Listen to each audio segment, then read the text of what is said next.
predsednika Evropske unije. Glede na to, da ocenjujem, da so v tem ožjem izboru za nominacijo pač tisti trije, katerim je dal posebno podporo Sodni svet, sem predsedniku povedal, da izmed te trojice podpiramo dr. Verico Trstenjak. Kaj bo predsednik storil po pogovorih,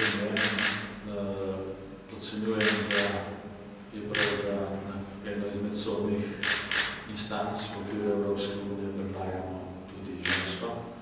Po našem mnenju je dr. Verica Trstenjak zelo usposobljena, kar se vidi tudi iz liste njenih referenc. Mislim pa, da naša poslanska skupina, kar se je stališče, ne bo spremenila. Zdaj, kaj bo predsednik predlagal, koga, koliko, da bomo počakali, da bo počeli. Hvala lepa.